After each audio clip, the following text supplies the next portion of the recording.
имавме седница на совет во кој што за после долго време разгледувавме извештај од страна на СВР, нели, а надлежни сме и гласи на командирот за општа надлежност.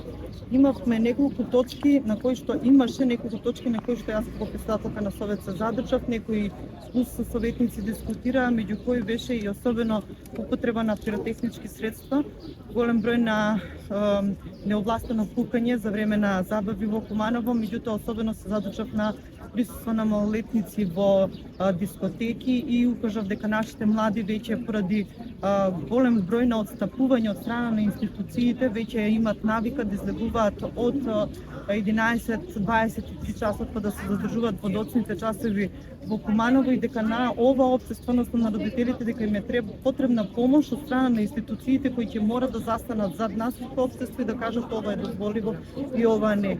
Сведоци сме дека вчера голем дел на малолетници токму биле настрадани во ова трагична несреќа. Зошто малолетници? Затоа што тоа се деца кои се уште деца кои не можат да се снајдат во дадената ситуација.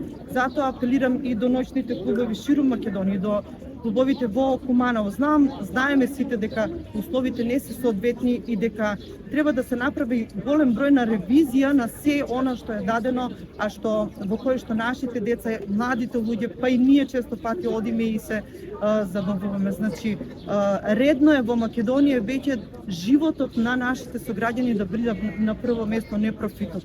А знаеме дека вчера во колку се точни информациите имало над 500 луѓе во таа дискотека, што не би рекла дека дискотека, туку шупа, во која што човек не треба да стапне, а камоли да се забавуваат младите. Имаше голем број на критики дека не треба да се бранат младите да се забавуваат, дека тоа е единствен филтер да се остварат и како млади личности и да се социализират, меѓутоа еве какви немили настани се случуваат, да се почитува законот од страна на сите институции.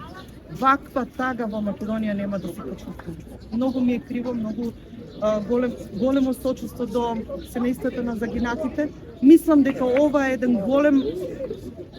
големо предупредување. Не е прва трагична несреќа во Македонија. Постојано некакви несреќи се случуваат, меѓутоа ова е едно големо предупредување да се освестиме секој каде, како поединци каде тераме, како политичари како тераме, како институции, колку одговорност имаме за да може да ги заштитиме нашите сограѓани и покрај нивните барења, секој си има свое барење, да пререди нешто, да финансиски да не биде оштетен, меѓутоа закон си е закон и треба да се почитува за да не дојде до вакви немили последици. Големо сочувство до страданите, моите молитви, мислам дека на целиот кумановски народ е да нема плюс една жртва и оние што се веќе чиј живот им е загрозен и во македонските и во странските болници да имат брзо оправување и да немат последици, ако траумите верувам дека ќе останат од оној настан кој го преживеа.